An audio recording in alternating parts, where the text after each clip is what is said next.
Di tengah genjatan senjata 3 hari yang baru berlaku sejak 9 Mei, medan perang Ukraina justru kembali memanas. Rusia menyebut Kiev telah melakukan lebih dari 1.000 pelanggaran, mulai dari serangan drone hingga artileri ke posisi pasukan dan target sipil di sejumlah wilayah. Moskow mengklaim militernya hanya membalas dengan cara yang sama. Namun di pihak Ukraina, serangan Rusia dalam 24 jam terakhir dilaporkan menewaskan sedikitnya 3 warga di Zaporizhia, Dnipropetrovsk, dan Kherson. Ukraina tampaknya belum benar-benar kapok. Setelah berkali-kali dihantam rudal, drone, dan artileri Rusia, senjata apa saja yang membuat balasan Moskow begitu mematikan? Kita mulai dari senjata pertama, K-52 Alligator. Di garis depan Ukraina, raungan baling-baling helikopter ini kini menjadi salah satu suara yang paling ditakuti. Dalam banyak rekaman tempur yang beredar, helikopter serang andalan Rusia itu terlihat terbang rendah di antara pepohonan sebelum tiba-tiba menghujani posisi Ukraina dengan rentetan rudal. Pada foto lain, K-52 bahkan tampak memburu drone-drone kecil di udara menggunakan meriam 30 mm terbaru yang memakai peluru Shrapnel berpemicu jarak.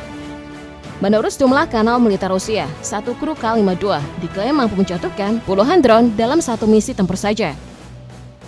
Secara teknis, K-52 memang dibuat sebagai helikopter pengintaian sekaligus pemburu kendaraan lapis baja. Dengan kecepatan hampir 300 km per jam dan jangkauan lebih dari 1.000 km, Alligator dapat membawa rudal anti-tank, roket, bom, hingga meriam otomatis 30 mm. Jarak serangnya juga disebut mampu mencapai 15-20 km, sehingga bisa menghantam target tanpa harus selalu dekat ke garis depan.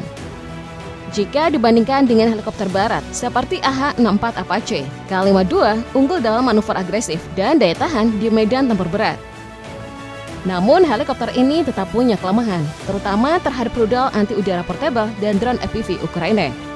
Karena itu Rusia mulai mengubah taktik penggunaannya dan memadukan K-52 bersama drone pengintai dan sistem perang elektronik agar lebih sulit dilacak maupun ditembak jatuh.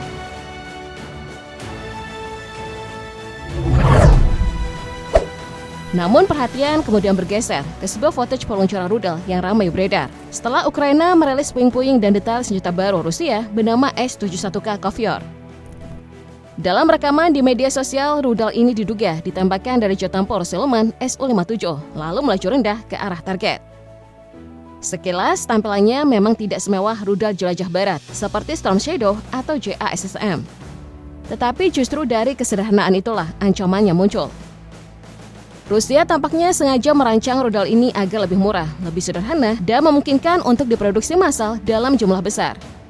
S-71K Kovyor disebut dapat menghantam sasaran dari jarak hingga 300 km dengan membawa hulu ledak OFAB 250 seberat 250 kg. Rudal ini ditenagai mesin turbojet R500, lalu melaju dengan perpaduan teknologi lama Soviet dan sistem elektronik modern.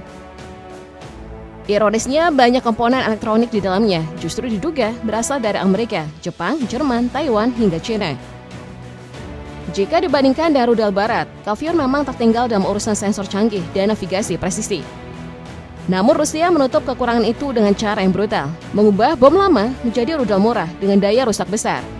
Kedepan, rudal ini bahkan direncanakan bisa dibawa drone siluman S-70 Okhotnik, sehingga pola serangan Rusia semakin sulit ditebak.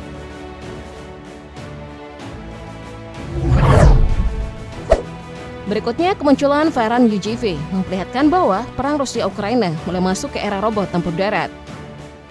Dalam footage yang beredar, kendaraan tanpa awak buatan pusat riset Swaruk ini terlihat bergerak di zona tempur dengan peluncuran rudal anti-tank Kornet terpasang di bagian atasnya. Ukurannya kecil, profilnya rendah, dan sulit terlihat dari jauh. Namun dari platform ringkas inilah, rudal penghancur tank bisa diluncurkan tanpa mempertaruhkan nyawa operator. Secara teknis, Varan mampu melaju hingga 50 km per jam dan dikendalikan dari jarak sekitar 10 km. Daya operasinya juga cukup panjang karena bisa bertahan hingga 8 jam tanpa pengisian ulang. Gabungan mobilitas tinggi dan rudal Kornet membuat robot ini berbahaya bagi kendaraan lapis baja Ukraina, terutama di area terbuka atau garis pertahanan yang statis. Di tengah perang yang dipenuhi drone dan rudal modern, Rusia justru memakai senjata sederhana dengan cara yang tidak biasa. Footage terbaru menunjukkan peluncuran roket tipe 75 kaliber 107 mm buatan Korea Utara dipasang di atas kendaraan tempur tanpa awak NRTK Kaurir. Dalam rekaman itu, robot darat kecil tersebut bergerak perlahan mendekati area tempur, lalu tiba-tiba melepaskan rentetan roket ke posisi Ukraina. Setelah menembak, kendaraan itu langsung mundur untuk menghindari serangan balasan. Tipe 75 pada dasarnya bukan nama baru di dunia persenjataan. Sistem roket 107 mm ini sejak awal dikenal sebagai MLRS ringan dengan ledakan kelas menengah yang lebih cocok dipakai untuk menyapu area luas, bukan menghantam satu titik secara presisi. Namun di tangan Rusia, konsep lama itu diberi fungsi baru. Peluncur roket tersebut dipasang di atas UGV atau kendaraan darat tanpa awak. Disinilah NRTK Kaurir berperan. Platform kecil ini dapat dioperasikan dari jarak jauh untuk berbagai kebutuhan, mulai dari mengantar logistik, mendukung pertempuran, sampai melakukan serangan cepat di garis depan. Dibandingkan HIMARS milik Barat yang mahal dan jauh lebih canggih, kombinasi Korea dan tipe 75 jelas berada di kelas yang berbeda. Akurasinya terbatas, kekuatan roketnya juga tidak sebanding dengan amunisi presisi NATO. Tetapi Rusia tidak mengejar kemewahan teknologi. Yang dicari adalah sistem murah, cepat dibuat, dan bisa menyerang tanpa menempatkan operator langsung di zona bahaya.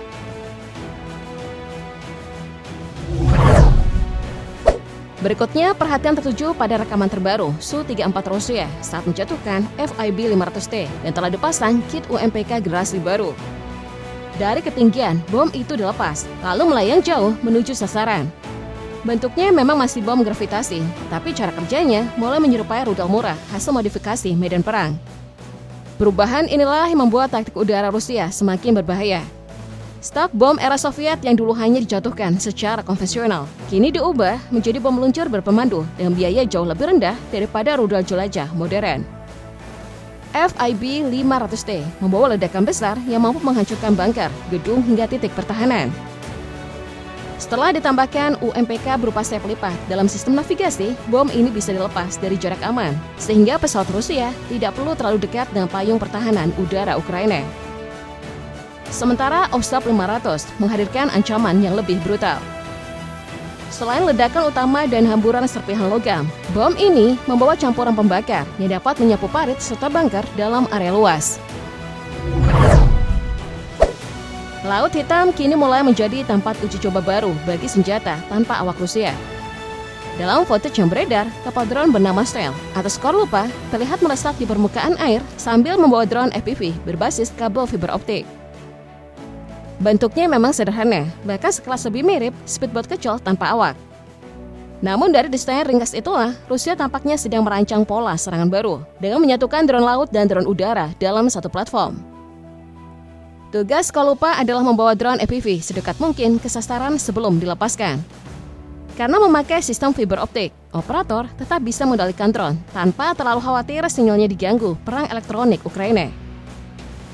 Improvisasi ini penting, sebab jamming kini menjadi salah satu ancaman terbesar bagi drone konvensional di medan perang modern.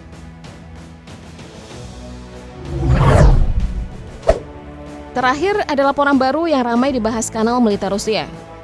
Drone Geran 2 disebut berhasil menembak jatuh helikopter Mi-24 Ukraina menggunakan rudal udara ke udara R-60. Jika klaim ini benar, maka drone kamikaze murah untuk pertama kalinya mulai berubah fungsi menjadi pemburu target udara. Footage dan laporan lapangan menunjukkan Geran yang biasanya dipakai menyerang infrastruktur, kini dimodifikasi untuk membawa rudal lawas Soviet guna menghadapi helikopter dan pesawat yang terbang rendah. Secara teknis, Geran 2 dikenal sebagai drone jarak jauh berbiaya murah. Gerakannya lambat, tetapi sulit dihentikan jika diterbangkan secara massal. Kini Rusia tampaknya memasangkannya dengan R-60, misil udara ke udara ringan yang awalnya dibuat untuk jet tempur era Soviet. Modifikasi ini membuat Geran bukan hanya mengancam gedung atau radar, tetapi juga aset udara Ukraina yang sedang memburu drone. Di medan tempur, perang Rusia-Ukraina belum menunjukkan tanda-tanda benar-benar mereda. Rusia masih terus memberi tekanan lewat gabungan drone, bom luncur, dan tembakan artileri dalam skala besar. Di sisi lain, Ukraina tetap bertahan sambil menunggu gelombang bantuan baru dari negara barat. Namun dari jalur diplomasi, sedikit ruang untuk perdamaian mulai terlihat, meski pertempuran di lapangan masih panas. Presiden Amerika Serikat Donald Trump menyebut Rusia dan Ukraina telah menyetujui permintaannya untuk menjalankan gencatan senjata selama 3 hari, sekaligus melakukan pertukaran tahanan. Trump bahkan menggambarkan langkah itu sebagai awal dari akhir perang panjang yang sudah berlangsung selama bertahun-tahun. Meski begitu, resiko eskalasi belum hilang. Kekhawatiran soal benturan Rusia dengan NATO justru semakin besar, terutama jika serangan mulai bergerak mendekati wilayah perbatasan negara anggota aliansi tersebut.